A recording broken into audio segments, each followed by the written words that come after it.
Hello, my name is Doug. I just started a new channel, YouTube, that's called Tramp Traveler, and in that channel I'm going to be building out a shuttle bus. I've purchased a shuttle bus with a handicap lift because I'm handicapped, and so that's what the first parts of this channel are going to be about. It'd be the build out of this shuttle bus into a decent camper, and hopefully you enjoy this. My YouTube channel, you have to put this all in order to find me. It's the @ Tramp Traveler, all one word, @Tramp Traveler. This is my shuttle bus. It's a 2011 Ford E450 with the V10 engine in it that's in great shape. Runs perfect. It's got 171,000 miles on it, and as you can see, I've started painting it white because blue just really sucks up the heat. Don't need any excuse for heat. Anyway, back in the front window, or back in the side window, they open up completely to help with the airflow.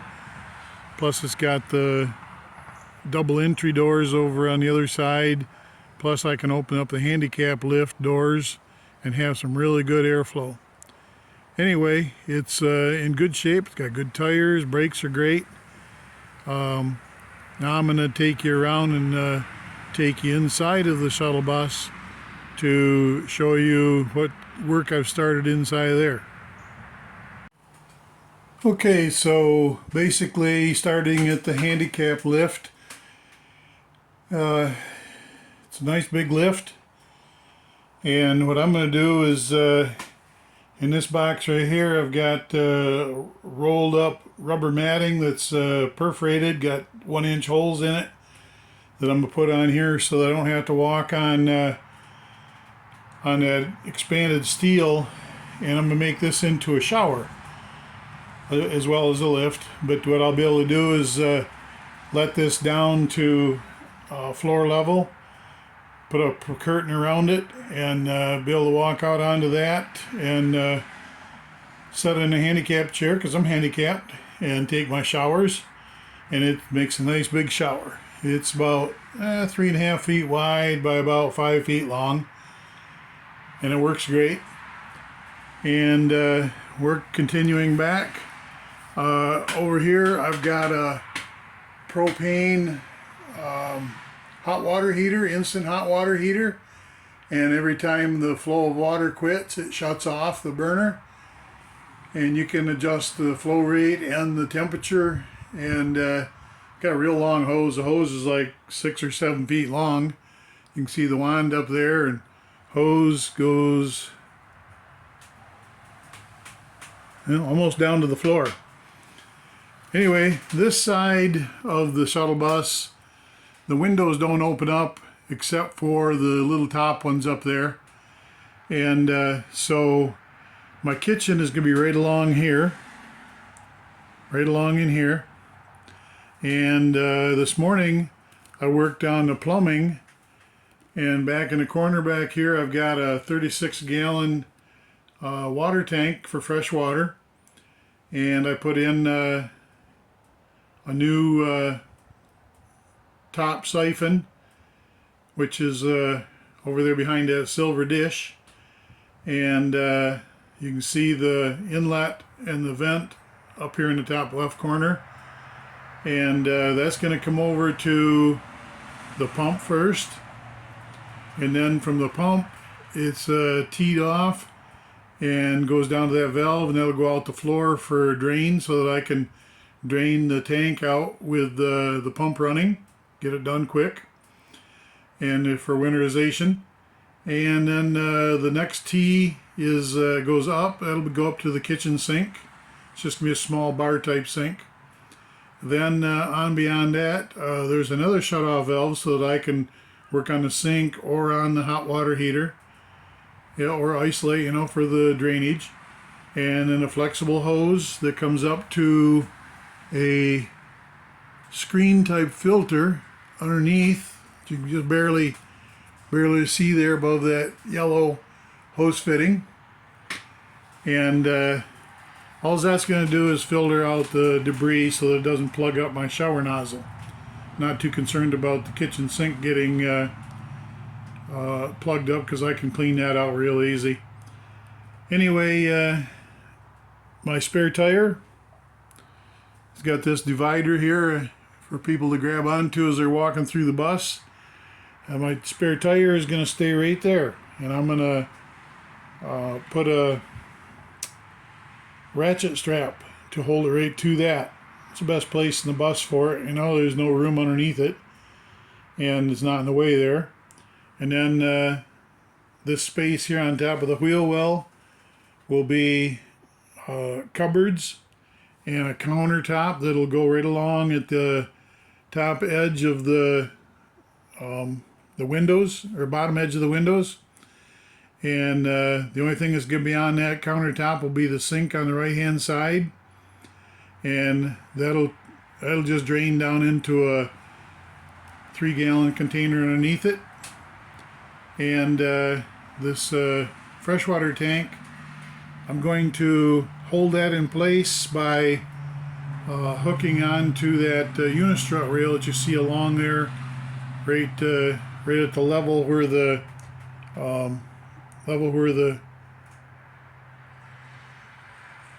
entrance for the water is, for the fill. I'll be hooking onto that and coming up over the top of it, and then I've got some D-ring hooks that'll go down here on the floor. It'll be 2 of those, so it'll be 2 straps going up over the top. That'll hold that into place. I'll also put a piece of angle iron across the front there where you see that orange fan, which, you know, if I do get into a wreck, it's going to help hold it into place better. You know, you got 36 gallons times 8 gallons of water. That could be a lot of water. Now, also, over in this side, I've got a 28-gallon fuel tank, and that fuel tank was for a diesel heater. And I've got 2 diesel heaters. One is what I'll be using, and then a spare, because you never know when they're going to break down. And they don't break down in the summer, they break down in the winter. And to make that easy to access, I'm going to be putting the diesel heater right there between the air conditioner and that window. And what that'll do is that'll take the air into the heat exchanger and blow right back down towards the floor, so that you know, I'm sucking up the hot air and blowing it back down towards the floor as it's reheated. It's also going to exhaust right out the back, and of course you run a heater when it's cold outside, so the window will be shut so that the fumes don't come in. And I think you've seen the reflection of my kitty cat there in the window. She just walked underneath the rear window. Anyway, continuing on, this tank down here, you can see the black rubber hose on top of it, and the silver inlet for filling it, and you can see the big opening there on the right side of the tank.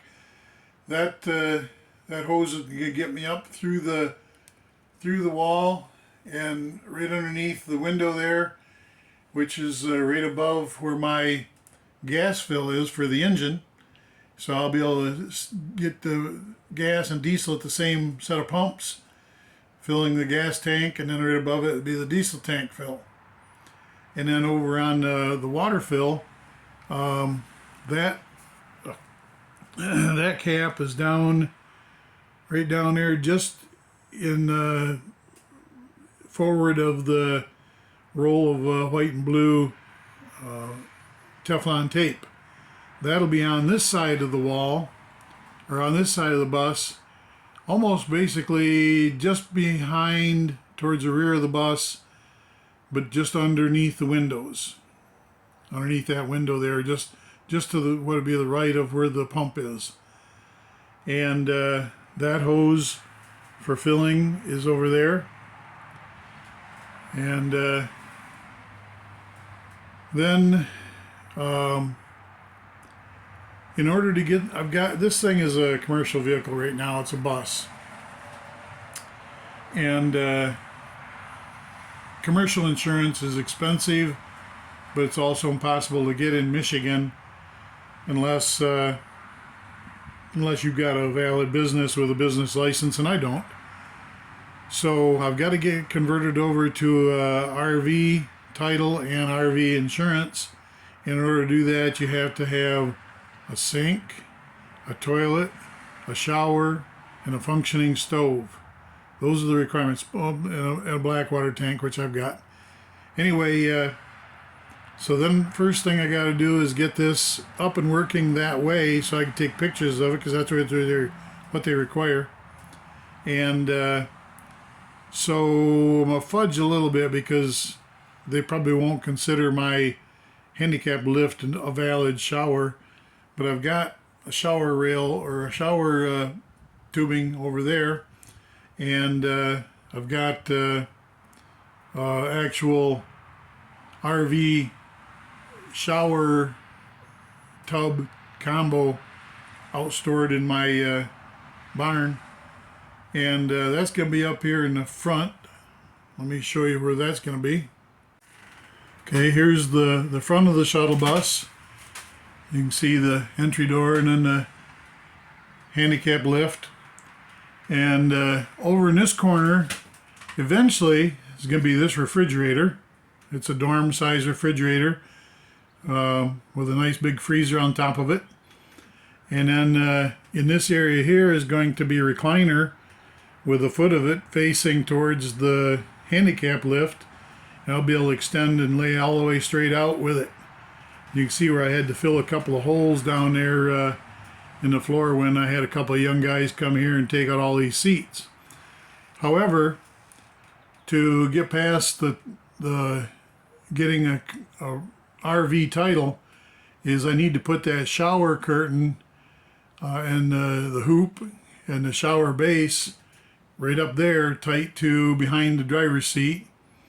And then on this side of that will be a standard RV toilet, which will be mounted right down here. And I've already got one of those, but and the black water tank would be down under the floor right along here. And that's just a temporary setup because eventually that's going to be my refrigerator and my recliner over here in this corner. As you can see, got a big window that opens up there. I like it. This filing cabinet, I bought it, but I don't know if I'm going to have room for it because over here, underneath these windows, right up. So that's about it for this video. I'll be showing more as I progress in it. And but anyway, go and check out this, write this down, @Tramp Traveler, and you'll be able to see my videos in the future.